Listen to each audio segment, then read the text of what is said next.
Men bilgan bir inson bor. O'zbek tilidan boshqa tilni bilmaydi. Chivo degani nima degani desangiz tushunmaydi. G'ashiga tegsangiz adabiy tilda emas, faqat shevada gapiradi. Ha, ya chichayib ketibsanmi?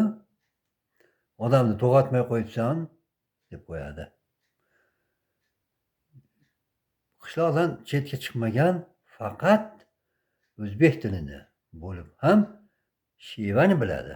Adabiy tilda gapirsangiz o'ylanibroq qoladi.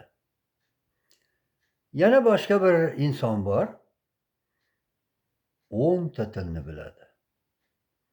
Qarangki, 10 ta tilda bemalol yozadi, o'qiydi, ravon gaplashadi, qoyillatib gapirib qo'yadi. Haligi o'sha o'zbek tilidan boshqa tilni bilmaydigan odamga mensimay qarab qo'yadi. Buni qarangki, o'zi o'zbek bo'lsa ham, 10 ta tilni bilsa ham o'zbek tilini bilmaydi. Achinib ketaman. Nahotki ona tilisini bilmasa. Menga bu tilni keragi yo'q deydi. Juda aqlli, juda bilimli, lekin o'z ona tilisini bilmaydi. Endi mana shu ikkala insonni solishtirib qo'yingda, baho bering. Qaysi biri haqiqiy vatanparvar, millatparvar, xalqparvar? Men ana shu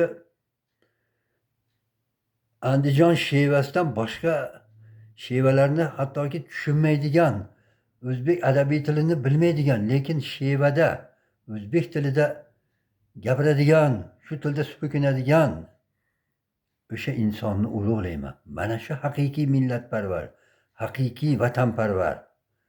10 ta tilni bilsa ham o'zining ona tilisini bilmaydigan haligi nigilist, manqurtam deb qo'ya qolaylik. Bunaqa odamlardan vatanparvar chiqmaydi. 20 ta tilni bilmaydimi?